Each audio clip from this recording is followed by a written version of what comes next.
Are you sick of government lackeys who say you didn't build that? Are you tired of elitists who think you need a government permission slip for everything? Everything you do is an A to B conversation, and the government should see their way out of it. Create true free markets by adopting the BIPCOT No Government License.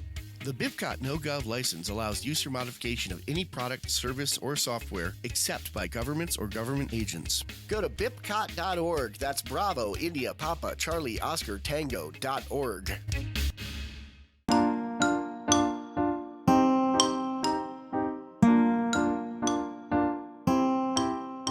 Hello, everybody, and welcome to Peaceful Anarchism on the Voluntary Virtues Network on theseedsofliberty.com and theConsciousResistance.com. So today we have a returning guest, Matthew Alexander from Ohio.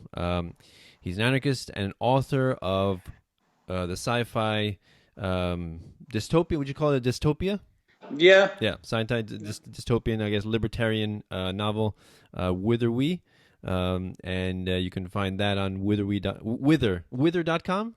Witherwe.com. Witherwe.com, sorry. Yeah, witherwe.com, WITHURWE.com. You can also find his work on MatthewBruceAlexander.com. And he has a Facebook page, Withur We. On Twitter, he's at Withur We, keeping it consistent, nice. And but he breaks it on the YouTube channel. Too bad, people. He's on. His name is Semprini on YouTube. We'll put the link there below if you want to check his work out. He talks a lot about how he loves feminism. No, I'm just kidding. He hates. So yeah, he talks some truth there. So we're gonna talk about last time we were focusing on the book and talk about his path to voluntarism and anarchy, and so this time we're going to do a little more focus on science and how mainstream science is a little bit different than, well, I don't know, what do you call it, alternative science? Yeah, I often use the terms orthodox and heterodox. Okay, all right, so we'll discuss that, and I assume primarily he will discuss that because he knows more than I do. So yeah, some topics maybe we'll discuss is how Einstein is not the the demigod that most people make him out to be, and what is the electric universe, and his thoughts about Stephen Hawking, because I just recently saw that movie about his life, and also I did like some project that I remember in school about him. I thought he was pretty cool, but apparently he's not such a cool guy, so we're going to get his thoughts. Well, I have no opinion on whether he's a cool guy. I just disagree with him scientifically. Right. Okay, so we'll talk about that. And also, I think most importantly to our audience is the relationship between mainstream science and the state, and how the state's monopolization of anything it touches perverts and decimates the natural forces that keep most or every market clean and healthy, right? And which science is not an exception to that. So Matthew, thanks a lot for coming back on the show. Well, thanks for having me. Pleasure to be here. Yeah. So please please get into, I guess, an introduction in like you said, what's the difference between orthodox and heterodox science, and I guess you can talk a little bit about the electric universe and how Einstein relates to that, and we'll go from there. Well, an orthodox science is just something that I would consider part of the establishment, part of what is generally accepted by the majority of the scientific community. The ideas and, I would say, dogma that informs the textbooks that teach the next generation of scientists. That would be orthodox. And then heterodox is anything which, if you pursue it, you will not be published in any scientific journals of note. So any questioning of the dogma, of course. Mm-hmm. So people like Rupert Sheldrake and Wal Thornhill and people like that would be heterodox. And every once in a while, a scientist will start out heterodox, and the mainstream will eventually come around to accepting him and his ideas. Christian Birkeland would be an example of that. He was a Norwegian plasma physicist who did some experiments over 100 years ago, which led him to proclaim that the aurora that we see The aurora australis and aurora borealis are electrical phenomenon related to the sun. And he was roundly mocked by the other scientists of the day, Sidney Chapman, probably most notably. And then when they finally were able to send satellites up there, they realized that he was right. So he has since been accepted into the Orthodox. But he was someone who in his day was very heterodox. Another example would be the gentleman, and for people who saw the other video, you'll remember, I don't remember names very well, but the guy who first came up with continental drift theory. I think he died before his theories finally started to get widely accepted. But so there are scientists who will start out heterodox and move into the orthodoxy. It seems to me like bit by bit the electric universe is starting to be accepted. I mean, if I said that statement to an Orthodox astronomer, they'd laugh me out of the room, but then they keep talking about, oh, you know what, there is an electric connection between Io and Jupiter, and someone just wrote a book called The Magnetic Universe, I think it's called. And so it's like they're slowly kind of inching around to accepting it more and more. NASA just put out a paper talking about if we ever visit comets with astronauts, we're going to have to worry about some electrical effects and things like that. So it's like piecemeal they're coming around to it. But as Max, go ahead. And so how long has the electric universe theory been around? Like, who was the first to... That's a good question. While there are some older scientists who worked in the electric tradition and looked for ways to connect it to electricity to some of the phenomena we see in space, I would say that it's a man by the name of Immanuel Velikovsky. Now, Immanuel Velikovsky is a very interesting story. He studied ancient cultures and their traditions. And that, strangely enough, led him to the electric universe. Now, the first time I heard about that, I thought, that's just a bunch of crap. But I have completely changed my tune on that. What he noticed was that there were certain commonalities that all ancient cultures shared. Things that you would not expect them to share necessarily. Especially, I mean, we're talking about 5,000 years old and older than that. I mean, very ancient times. Cultures from Peru all the way to China, all the way to Portugal, had some commonalities that they shared. And I think I talked a little bit about this last time. If these cultures were not in contact, and these are non-obvious things that keep cropping up again, it had to have been a common experience. That was his reasoning at any rate. So for instance, ancient cultures all called Venus a comet. Ancient cultures all referred to Saturn as the sun, the good sun that got usurped. And their old word for the sun was Saturn. Things like that, there's no reason why someone in China and someone in Italy in 4000 BC should be telling these stories with these common themes like that. I mean, there's lots more of them. I actually don't know all that much about it. But, and it was just a few years ago, they discovered that Venus has a cometary tail. And mainstream scientists will talk about how, Venus has some cometary attributes, which when I found out about that, that kind of gave me chills because all of the ancients called Venus a comet.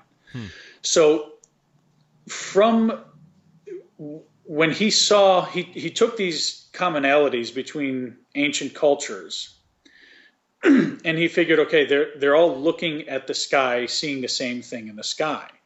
So what's going on? And he tried to reconstruct what he thought might have been going on in the ancient sky based on the testimony of cultures all over the world. And when he did this, he was ridiculed by mainstream physicists and astronomers who had the same reaction to it that, frankly, I had the first time I heard about it. One guy said he wants to change, or they basically said you can't. Planets don't behave like this. We've studied gravity. We know what it does. Mm-hmm. This can't happen. So Immanuel Velikovsky went out to find a way that it could happen. And he discovered that electrically, some of these effects he was talking about were actually possible. That's really fascinating to me. Rather than looking into space and seeing electricity, he looked at the testimony of ancient cultures and then found that electrically this kind of stuff could happen. Mm-hmm. Whereas in a purely gravitational solar system, none of this stuff was possible. So that's the beginning of what I would consider the modern electric universe. Then his descendants and proteges will readily concede that he got a few things wrong, but that process was an important one. Reading the testimony of ancient cultures and trying to deduce what was happening in the sky that they were seeing that made all of them call Venus a comet and things like this. And then pursuing it from an astronomical angle, you find out that electrical explanations are superior to gravitational ones. And so you get two different disciplines converging on the same answer, which is the kind of thing you want to see happen in a good theory. So, okay, so Einstein proposed more of the gravitational theory of the universe, right? And yeah, and so would you say that he's 100% wrong, or he got some things right? Well, his framework's just all wrong. So I mean, I would have to go with 100% wrong. He was working. I mean, James Clerk Maxwell's equations are well established. So he knew what he was talking about, and Einstein was working with stuff that had been experimentally established. But he invented a framework that I think is completely wrong. In fact, it's a framework that I would say you can reject on a priori grounds. I don't think you need to do an experiment to reject Einstein. His theory cannot possibly describe the world we live in. For instance, adding a fourth dimension. There are three dimensions: up, down, left, right, backward, forward. There are no other dimensions. That's what a dimension is. It's a spatial thing. Calling time a dimension just simply doesn't make sense. And space-time is a nonsense concept. So any theory of physics which doesn't pass the simple test of, is it conceivable? Like you can't conceive of what Einstein is talking about. You eventually get used to hearing the terms, but you can't honestly conceive in your head four dimensions. You can't conceive a black hole, although Einstein insisted there were no black holes in his relativity. That's something that came later. But you can't conceive of these things. Even if they get an experimental prediction right, and Einstein's record on experimental predictions is vastly overstated. But even if they get a prediction right, it's not going to be for the reason it says it is. Maybe the math worked out, but it cannot possibly be describing our universe. Okay. Interesting. So I would reject. There's plenty of other reasons to reject it, but I reject it on a priori grounds. Just philosophically, it's not describing our universe. So the way I understood, when he talks about space time, is that I guess the farther you travel or like when you look at stars, we determine how far they are by how much time it takes for the light to get here. And so in that sense, when you look out into space, you're looking back in time. And so to me, that's why, space time, that's how I understood Well, that's it. true. That's true. I mean, that when you see a star, you're seeing it as it was, given any type of disturbances that have happened to the light as it comes to Earth. Right. You're looking at it as it was when it left the star. That's absolutely true. But time, no one knows what time is. Mm-hmm. I don't know what time is. I'm more inclined to think that time doesn't actually exist. It's just a perception we have as we go about our lives. I don't know that it's an actual thing. Space is just an area that things can be located in. Mm-hmm. It's like, X, Y, and Z axes. The space-time is a nonsense concept. Mm-hmm. Like there's not. When you see these illustrations of, you always see a sphere and it's over what looks like a sheet, and the sheet bends because of the sphere's weight, and they're trying to show you what gravity is. Yeah, right. And that's a three-dimensional representation. What he's actually talking about is a three-dimensional body not sitting on top of this little bed sheet here, but it's inside a three-dimensional space, and it warps the three-dimensional space. Right. Well, that doesn't make any sense. Space isn't a thing. It doesn't have any physics to it. It's just space. It's location. It can't warp. Mm-hmm. Now, that idea would have been completely... The idea I'm saying about space would have been the obvious thing in the 19th century. And Einstein had a lot of people who resisted his theories, I think on good grounds, because it's just nonsensical.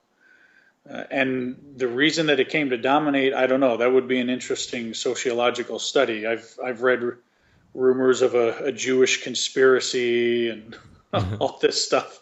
I tend to discount that. Those Jews, they get into everything, I'm telling you. Yeah, I tell you what. But, there may have been, to the extent that the press had Jews in it, and they saw that Einstein was a fellow Jew, that, there may have been some natural tribalism going on there. But I doubt that there was any sort of conspiracy to put Einstein on top. But so as to why his theory came to dominate, I don't know. That's an interesting sociological question. But I do know that it's not conceivable. And if it's not conceivable, then it doesn't describe our universe. We can conceive our universe. When someone can point in the direction of time, I'll accept time as a dimension. Right. Until then, there are three dimensions.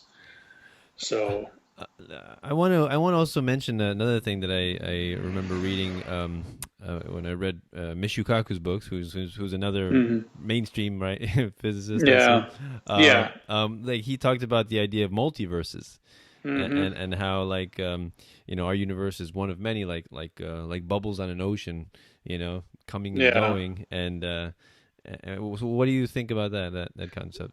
Complete bull crap. Why? Well, where are they? If the universe is by definition all that exists.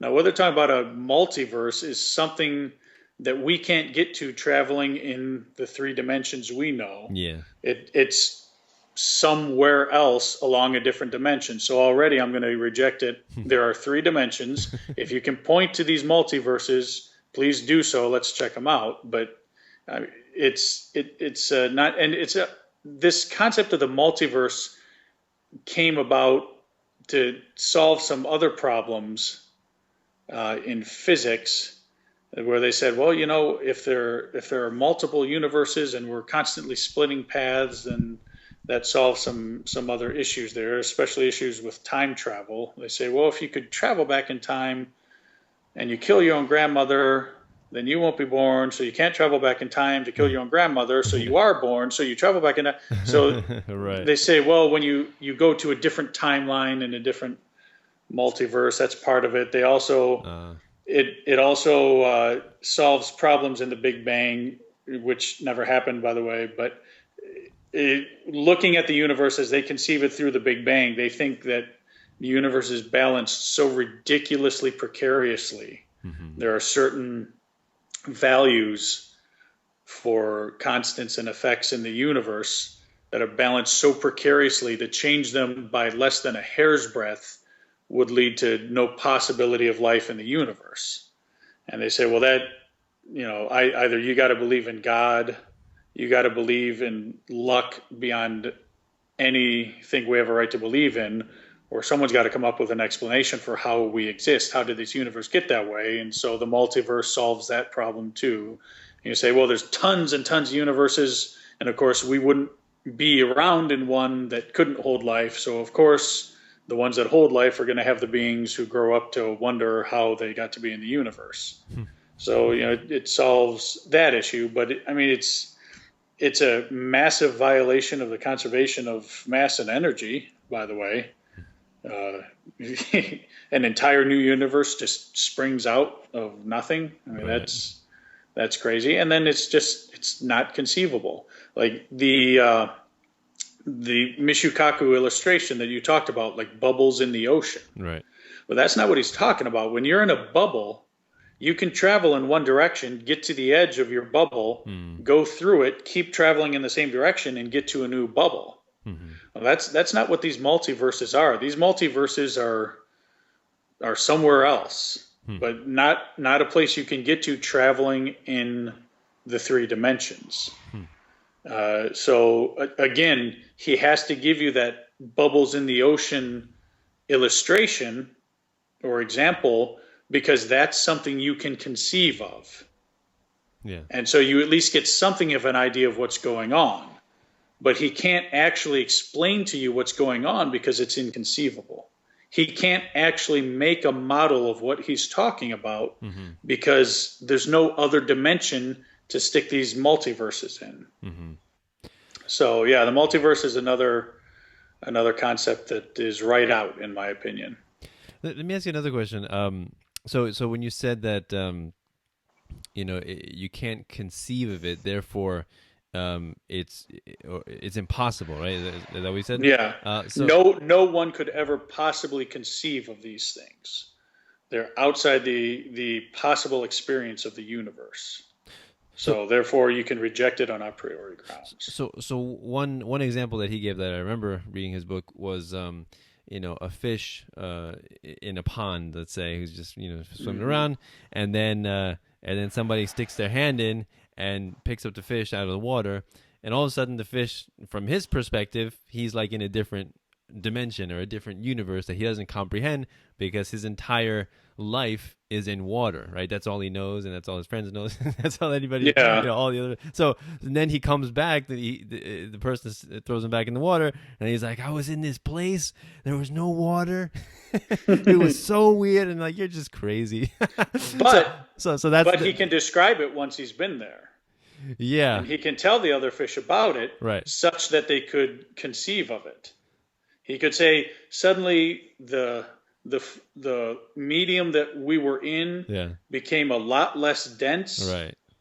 He could, and they wouldn't have a word for dry in fish language, but right, he could start talking about the concept, and the fish itself, after having been through it, could talk about the concept. Yeah. But there's no way to conceive of a fourth dimension. There's no possible way to get. It's not that it's outside our experience. It's not like saying, boy, I had this wonderful delicacy from Thailand. I can't describe it to you if you've never had it, but at least once you've had it, you know what it tastes like. What I'm talking about is a good question, by the way, but what I'm talking about is an experience that you could never conceive of. You can watch Interstellar, but those representations of wormholes and all this other stuff they're giving you, that's just their best attempt to translate it into the actual universe we live in. But there's no wormhole. You can't, like in A Wrinkle in Time, you can't bend the fabric of time so that 2 points come close together, because it's not a two-dimensional fabric, it's a three-dimensional universe. There's nowhere for it to bend to. So it's not. The fish might not have been able to conceive of the island on his own, but once he had the experience, he would be able to conceive of it. A fourth dimension is something that just can't be. So I assume that movie was painful for you to watch, Interstellar. Yeah, it was painful to watch for other reasons. I actually walked out early. I didn't see the end. Really? Wow. Not because I had a problem with the science. I'm Oh. used to. I mean, I love Star Trek. I'm used to seeing science that, frankly, is bull crap. And That's what entertainment's all about, right? heck, yeah, exactly. I mean, heck, if I can put up with "There Will Be Blood," I can put up with just about anything. But no, I walked out of Interstellar because I just thought it was a bad movie. I don't think Christopher Nolan is a very good director. I'll be honest with you. Yeah. Okay. Starting with his sound, I hate his sound. I walk into the theater, his sound drives me up the wall. Interesting. It's awful. I just don't think he's a very good director. I don't think he has very good stories. I thought Inception was better than Interstellar, but I wasn't all that impressed with Inception. We don't make good movies anymore. Not big blockbuster type movies. There are good movies, but they're all small movies. Like Inside Llewyn Davis. That's a great movie by the Coen brothers. But that's a small movie. We don't make Raiders of the Lost Ark, Die Hard, Hunt for Red October, Terminator 2, Star Wars, Aliens. We don't make great blockbusters anymore. That's a whole other topic. We're really going on tangents now. Yeah, I remember reading that. I don't know if I mentioned this with you, but I think like in the 80s, the ratio of original movies to remakes was like, original movies was like enormous and remakes was like very little, and now it's completely the opposite. Yeah. Very few originals and everybody's remaking. Spider-Man again. Let's do Yeah, do Ghostbusters again. Let's do. Well, that's the government's fault. Yeah. I mean that in all seriousness. The government policies have made movies so expensive to make with intellectual property and all that. Right, that makes sense. Yeah. You have to go the safe route. So you buy something that has a pre-made audience, so you have a great first weekend. So that's a sequel, a prequel, a reboot, something like that. Okay. You don't do new stuff. Interesting. So it's a safe choice, basically. It's a safe choice, and you have to bring on lots of producers because no one person wants to shoulder the cost of a $250 million movie. That's new and nobody's heard of it anymore. And that's new and no one's heard of it and is risky. You don't take risks. Wow. Great movies come usually from taking risks.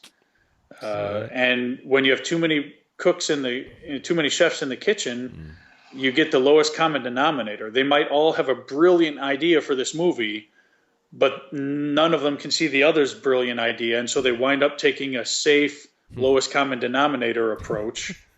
Whereas if they all went out and made their own movies separately, they might be brilliant movies, but there's too many producers, too many chefs in the kitchen, too expensive.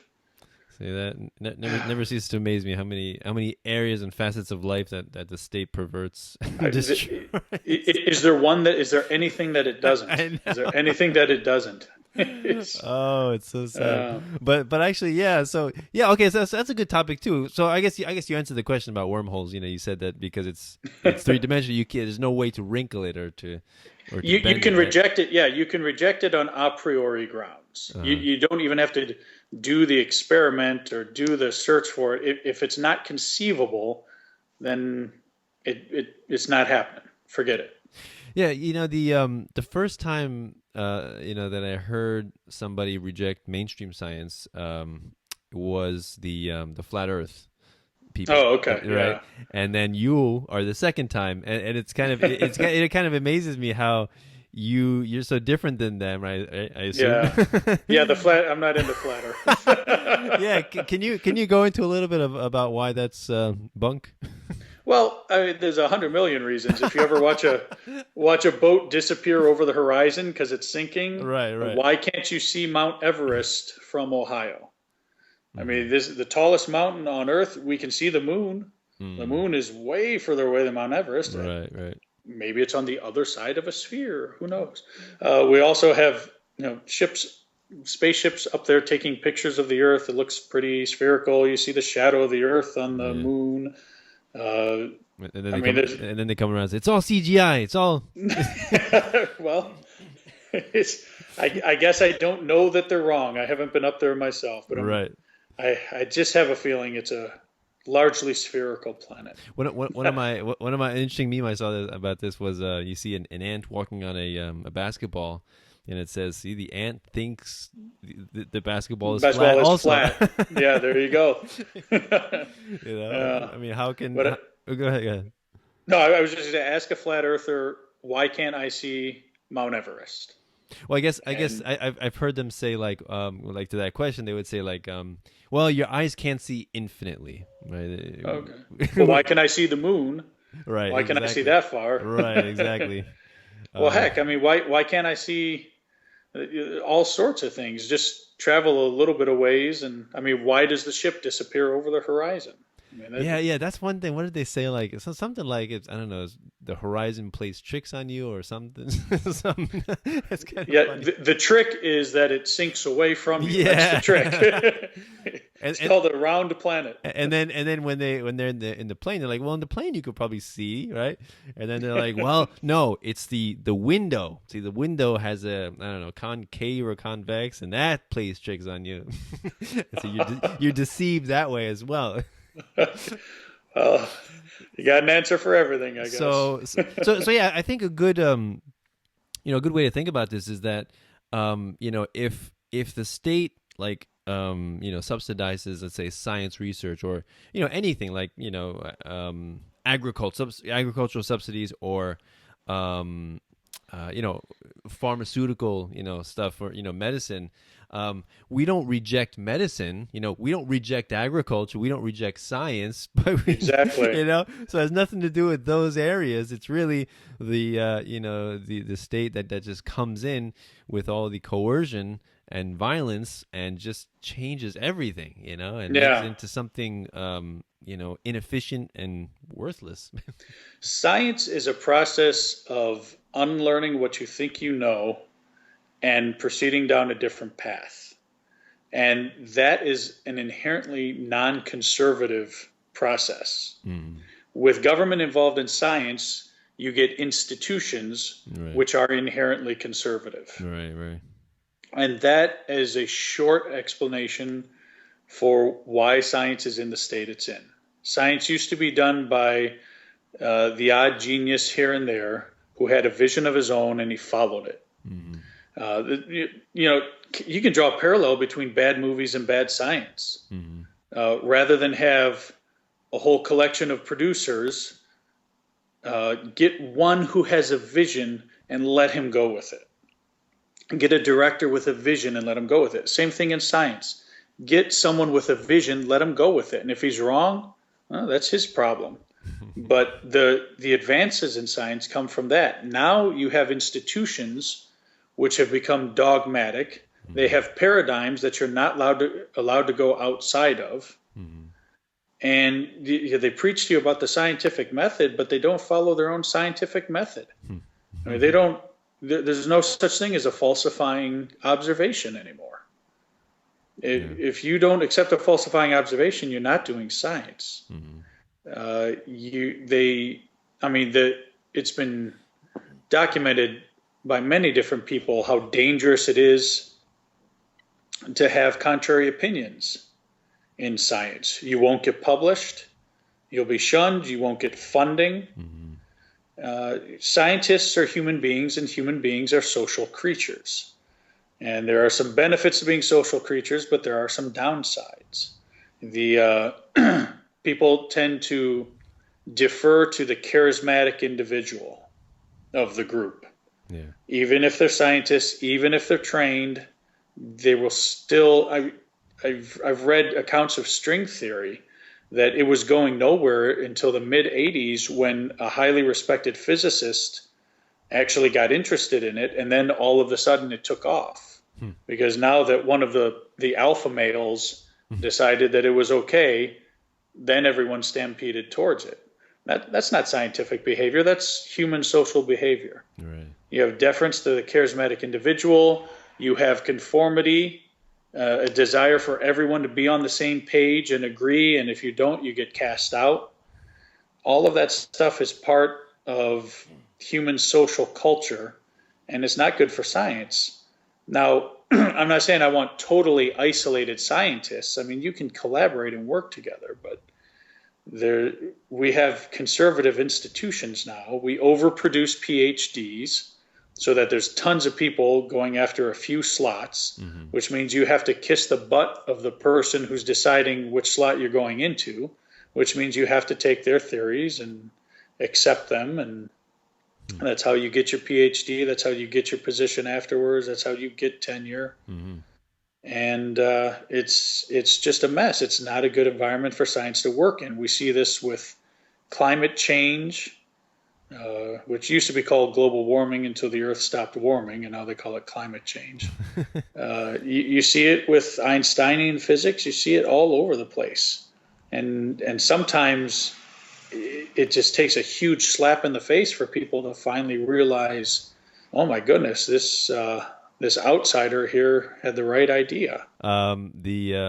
The cure, surprisingly and amazingly, it's always to give the politicians more currency and more power. Isn't that amazing? Every single time, whatever problem, they just need more power, just a little bit more. Because government has such a good track record of solving problems, right? Yeah. It's ridiculous. Yeah, like one defense I was listening to, because Stefan Molyneux does a lot of great interviews with people about climate change. It's really awesome, and one of them, this one guy was saying about how the fossil fuels you can think of as like potential energy, like locked up energy, and all we're doing is freeing that energy. Right, and we're recycling, like this idea that we're polluting or harming the earth is kind of a weird thing, because it's like, how does the earth die? Like, how does that happen? Like, it's like we are, we're living on the earth, right? And we need energy to survive, right? And so, we are transforming the resources around us to make our lives a little bit more comfortable and convenient. And that's an evil thing, right? Well, the people who say it's evil do it while wearing blue jeans, sitting in an air-conditioned office, and I don't want to hear about it. You go out there and live in the Brazilian rainforest with a spear and a loincloth, and I'll at least accept that you're honest then. Right. I still ain't going to swallow your bullcrap, but I'll at least accept that you're honest. I mean, geez, such nonsense. So, God, frauds, every one of them. It's ridiculous. And by the way, another heterodox position, fossil fuel is not fossil fuel. Oh, yeah? Please explain. Yeah. It's there's really not much reason to believe that oil comes from decayed organisms. It's something. There's nothing inherently biologic about oil. Now, they have found chirality in oil. Life prefers one shape of amino acid and protein, not the inverse. We don't know why, but you can get a protein like this or protein that's like this, and then the inverse. Life only takes one of them. Oil does display that, but it can get that quality when it rises up through the crust and passes through bacteria and all of this stuff. In fact, the deeper you get the oil, the less chirality it displays. They have found oil in places where there should be no oil, so deep that it can't be a fossil fuel. It's not coming from life. It's probably produced deep within the earth, because a lot of oil finds are associated with helium as well. That seems to carry the oil up through the crust. There's no reason why it should be associated with helium coming up through the crust, gas like that, unless it is coming up deep through the earth and it's carried by the helium. And there's no known way in a lab. We can make oil in a lab, but we can't do it under conditions like you find on the crust. The conditions more like what you find deep in the earth. So oil, coal is a different matter. Coal comes from plant life, but oil is, some of it at least, is produced abiotically. So not from living organisms, you're saying? Not from living organisms, no. All right. Yep. Interesting. Another heterodox viewpoint. I'm full of them. Yeah, yeah. I mean, if you think of anything else, let me know because I have no idea about this stuff. I'm still learning. But please go into your thoughts on Stephen Hawking. I'm curious about that. Well, Stephen Hawking, I don't know much about him, other than the fact that he operates inside an Einsteinian framework, and I completely reject that. He recently said his old idea about black holes is wrong, and he's kind of reformulated it. And you have to admire a guy who's willing to do that. He saw something that changed his mind and went back on decades of work.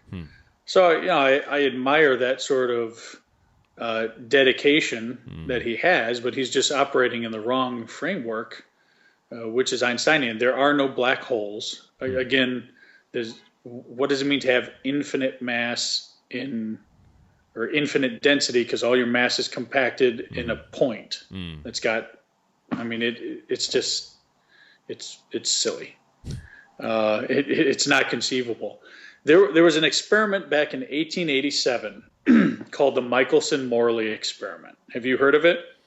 No, but I think the last time I had you, I vaguely remember. Did I mention it? Okay. You might mention it. It's okay. You can say it. It was an experiment that went to look for the ether. Okay. The ether being the medium that light travels through. Right. Now, there has to be an ether because light behaves as a wave. Well, you can't have a wave without a medium. If you take away the Pacific Ocean, no one's going to be surfing. The wave is simply the way the medium behaves. So there has to be an ether if light is a wave. And in the 19th century, it was just assumed that there was an ether, and he went to look for it. They went to look, Edward Morley and Albert Michelson. The result of their experiment was announced as a null result. They couldn't find the ether. Now, this created some problems. One, it wasn't a null result. It was misreported. Their result was a lot less than they expected. They expected that the Earth was moving through the ether at 30 kilometers per second, because that's the speed that it goes around the sun. That's not necessarily a valid assumption. They conceived of the ether as a rigid coordinate-like system, when really mediums move. I mean, the ocean has currents. You can move at a certain speed with respect to the land, but not be going as fast with respect to the water because you're on a current. So it was strange that they conceived of the ether as rigid like that. But their result was that we were going at about 10 to 11 kilometers per second through the ether. But it got reported as a null result, which was wrong. Well, when it gets reported as a null result, people who think that there is an ether are trying to explain how you get a null result out of that. And without going into a ton of detail, there are two guys called Fitzgerald and Lorentz, and they conceived of length contraction and time dilation, which was a way of showing how there could be an ether and you still got a null result. So those concepts which you see in relativity were actually the product of Fitzgerald and Lorentz, working independently, I believe. Now, I think the last time I talked about how historians like to credit a single person with inventing the radio, a single person with inventing this, when in reality it's a lot of people each adding their own little bit to it. And relativity is no different. Einstein gets the credit for it, but he used most of that of special and general relativity was stuff other people have been working on, and then he incorporated it and added a couple things. But Einstein had not heard of the Michelson-Morley experiment. He simply took the idea of this length contraction that Fitzgerald and Lorentz had come up with, and then took the ether out of the equation. Now, that's a strange thing to do. The entire point of the length contraction and the constancy of the speed of light from all frames was to explain a null result in this ether experiment while still preserving the ether. So anyway, that's in, I think, 1905, special relativity came out, general relativity in 1915. As I said before, they're not, you can reject it on a priori grounds. But there's also, it doesn't really have as good a track record with experiments that people say it does. For instance, have you heard of the Hatfield-Keating experiment? No. It's the experiment where they put cesium clocks, 4 different cesium clocks in a plane going around the world east to west, and then compared how much time they had gained or lost with clocks that had stayed still in DC. And then they went west to east, and it was, I forget, in one direction it was supposed to gain a few nanoseconds, in another direction it was supposed to lose nanoseconds. This was done in the early 70s, and it was hailed as confirmatory evidence for relativity. Complete bullshit. They took these 4 cesium clocks. Now the problem is the cesium decays at a certain rate, and that's how you're supposed to measure how much time has gone by. Now these clocks would have been perfectly useful as an alarm clock, but it turned out 3 of them. But when you're trying to measure nanoseconds, you need real precision. Right. Well, the problem is the cesium clocks have what's called a drift rate. Like they may drift away. You may measure them, and they're, the cesium is decaying at a certain rate, but then you come back later and it's decaying at a different rate, and that obviously is going to mess up your calculations. Now, if the drift of the cesium clock is constant, then you can make an adjustment. Like the rate changed, but I know what the rate of change was. So the drift rate is constant. I can still make my calculation. Well, the problem is 3 of them had variable drift rates. And so, I mean, those clocks are worthless for the experiment to begin with. The 4th one performed decently well. But they took these clocks around the world, east to west, then west to east. In one direction, they're supposed to gain nanoseconds as compared to the clocks that stayed in DC. In another experiment, and then in the other direction, they were supposed to lose nanoseconds compared to those same clocks in DC. But the problem is, when they went west to east, one clock would gain, another clock would lose, and then they'd go west to east, and one clock would gain, and another clock would lose. There was nothing detected any relativistic effects. So then they started adjusting their data. Now, a data adjustment, sometimes it's called for, sometimes you're just confirming your bias. Sometimes you think, well, I know this was supposed to gain 250 nanoseconds. I'm going to make this adjustment here. Yeah. I myself am not qualified to go through and judge whether the adjustments were right or not. What I do know is that sometimes these adjustments were huge. Like, and a clock would lose 100 nanoseconds, and they'd give it a plus 200 adjustment of nanoseconds. I mean, that's gigantic on the scale we're dealing with. But then they still didn't find any relativistic effects. So they averaged all 4 clocks together after making these adjustments, 3 of which had variable drift rates, and then the results were within the experimental error in agreement with relativity. Now that's a bunch of crap, because there's no physical meaning to the average of those 4 clocks. I can say the average length of this totem pole and my penis is 5 feet. But what does that mean? So what? Okay, I mean that has no actual meaning. Right. What the average time that these clocks changed from the clocks in DC has no meaning, because there is no average clock. If relativity is going to act, it's going to act on each clock individually. But none of the clocks agreed with the predictions of Einstein. Just the average of them did, only after they made adjustments.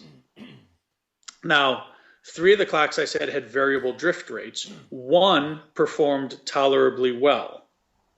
That clock, when you take away the adjustments and just look at the raw data, showed no significant gains or losses in either direction. Now, I look at that and I say, well, it's kind of a poor experiment to the extent that it means anything at all. It was a falsifying experiment for relativity. But you work your statistical magic with your adjustments, you average them all together, and suddenly it's considered confirmatory evidence for relativity. Bullshit. It was a falsifying experiment. But that's what you're dealing with in modern science. And this was back in the 70s. It was already that bad then. It's not gotten better since. Einstein is dogma. You accept it or you look for a different career.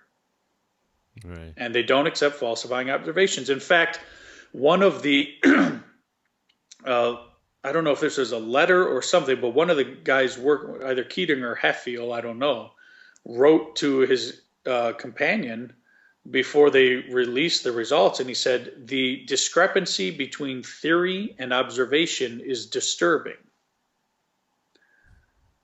So, I mean, they were seeing the same thing, Right. but then they made their adjustments. They took the average, and now suddenly it's hailed as confirming Einstein. Right. Baloney. That's a bullshit experiment.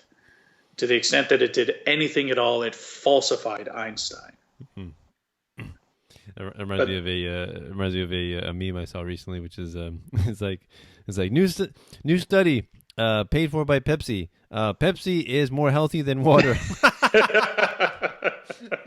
Well, that's what you get with vaccines nowadays. Yeah. The vaccine studies are paid for by the companies that sell the vaccines. But right. Yeah. And the thing is, I was thinking about this recently, about how, why, I don't trust vaccines. I don't trust, a lot of Western medicine. I mean, I'm an acupuncturist and everything, but, I'm not against medicine, but the thing is, I don't know what medicine would look like if it was not subsidized, if the state was not intervening and just meddling with all the economics. I don't know what it would be like, right? No one does. I Yeah. just have no idea. And that kind of irritates me, because I don't want to, I'm not anti-science. I don't want to seem like I'm anti-science, but we do seem we're like anti-science and anti-medicine when we reject these things. No. We're not at all. What we are is we are sticklers for the proper way of doing things. We're not anti-science at all. I mean, you're not anti-sex because you're against rape. You're saying that, no, this is not the right way to do it. You're not anti-sex. I'm not anti-science at all. I'm anti-big science and anti-dogma and all the other stuff that goes on in modern science nowadays. Basically, what I'm saying is that Einstein is the rape of science. That's what I'm trying to get at. Nice. Nice. Wow, you might be the first one to say that. I hope so. Carve it on my tombstone. I know. Nice. Yeah, it goes back to that false dichotomy that Frederick Bastiat said. That the socialists constantly confuse. When we say we're against public school, that we're against education, right? Yeah. As if we're against food subsidies, that means we're against food, people eating. Yeah, I know. Well, that's how it's cast. That's the straw man that the statists like to erect. But of course, that's nonsense. Right. So can you just finish up with any books that you recommend? I'll put them in the notes below. Well, Thomas Kuhn's On the Nature of Scientific Revolutions. I mean, that's a great one. That's an old one. Mm-hmm. I think that's 50 years old. But just science does not progress little by little by little by little by little. You get revolutions that overturn things and a new paradigm, and then science progresses within the paradigm, and then that paradigm gets overthrown. I mean, that's the short version of it. But that's a great book to read. There's a good website online called anti-relativity.com, which lays out, I think, an excellent case for the existence of an ether, and an excellent case for why Einstein was wrong. There are, even if you go into mainstream stuff, there's a book called The Trouble with Physics, I think, by Lee Smolin. It's a very good book by an Orthodox physicist who is pointing out that we seem to be in a dead end, and we may have to backtrack a little bit to get science out of the rut. So there are some Orthodox scientists who are starting to recognize things. But I am quite convinced that we're not going to get on the right track in physics until we recognize the electric universe. I just read a book called The Higgs Fraud by a man named Alexander Unzicker, a German physicist of some sort. He talks about what's going on at CERN, CERN, in Switzerland and Europe there, with a particle collider.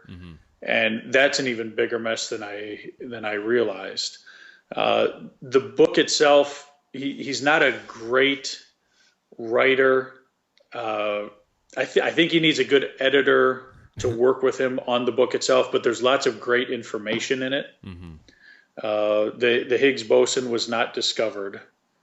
It's basically the interpretation of certain data, the interpretation resting on assumption, resting on assumption, resting on assumption. There's no Higgs boson, and they didn't find it, even if there were. But that's another good book I read recently. Can you explain a little bit what a Higgs boson is for those? The Higgs, okay, called the God particle. Scientists ask themselves, why is there mass? Why does matter have mass?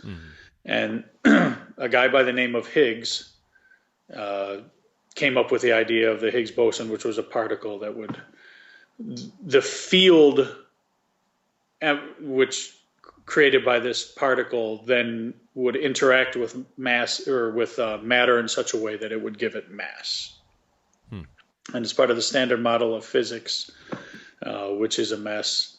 They didn't find the Higgs boson. It's crap. It's crap. So do you think? I assume like those particle colliders, all state funded. State funded and a gigantic waste of your money. Yeah, that's what I'm asking you. Like is there a good use for those things, or is it just? Nope, there isn't. It's even a bigger mess than I realized before I read this book. They're colliding particles at high energy, and they're measuring the product of it. Now, a Higgs boson is supposed to live for something like 10 to the minus 25th seconds, which is, it makes an eye blink seem like an eternity. It's so short a time span that they wouldn't be able to get one into their detectors to detect it. Okay. According to their standard model, which is crap anyway, but according to their standard model, when the Higgs decays, it will decay into, two particles and a couple of protons or something. I don't know what it is. So they're looking for these extra protons. The problem is, out of 100 billion protons, 2 of them will be due to this Higgs boson decaying when they collide these particles. 2. So already, not to question their abilities and their intelligence, because I'm sure they're very intelligent people, but come the fuck on. You've got 100 billion photons. And there's too many photons here. That must have been a Higgs decay. I mean, that's crap. Another problem. So, they're resting on the assumption that they can measure these decay rates, these decay products, and they know that it's coming from the Higgs. Well, you don't know it's coming from the Higgs until you actually have a Higgs boson, Higgs bosoning. You don't know what it's from. If you're throwing particles against each other, they're exploding and colliding. Yeah, so you got some extra photons. Another problem with it is that two different teams found the Higgs at different electron volt ranges. Now they were looking for the Higgs here. One found it at, I don't know, 125 gigaelectron volts. Another one found it at 121. It's just the energy involved. Well, the fact that they're finding things at two different rates should be a real alarm, because sometimes these extra photons that they're finding, the 2 out of 100 billion, sometimes they're just artifacts of the equipment itself. There have been experiments where someone said, "Oh, I found a new particle." They reconfigured their equipment, ran the experiment again, and the effect totally disappeared. It's just an artifact of the equipment. So they got two teams. They find extra photons in different ranges. Well, how can you say you found the Higgs?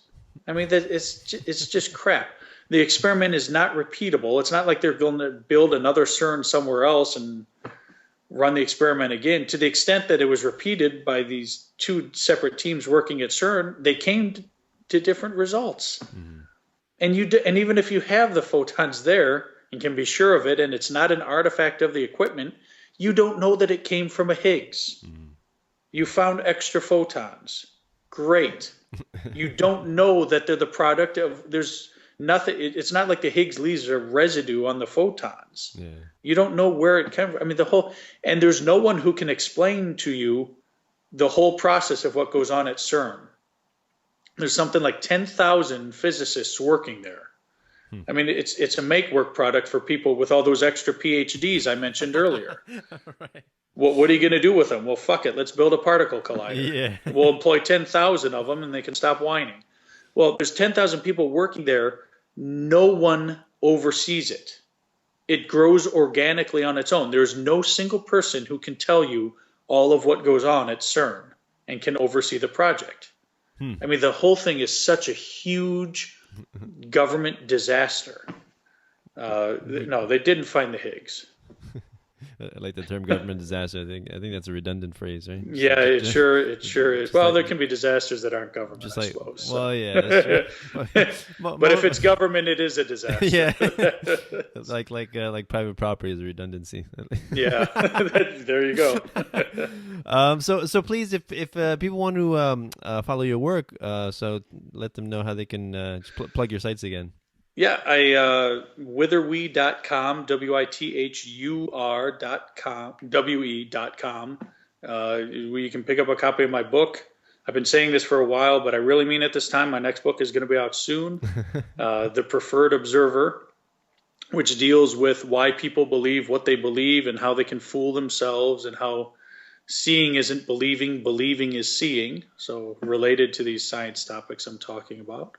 That will be out soon, but withurwe.com, MatthewBruceAlexander.com, where I have a blog that I ignore, although I'm going to be getting back to that soon. But I do have a website there. You can read old stuff. Hopefully someday I'll get some new stuff on there. Nice. And then I'm making anti-feminist videos on YouTube, because you're not contentious. There's not enough contention in your life. You need not enough contention in my life. I got to. I'm going after Einstein, and I'm going after Gloria Steinem. You're just not leaving, taking them both. You're not leaving anybody alone. That's right. So basically, I'm sure I'll find something else too.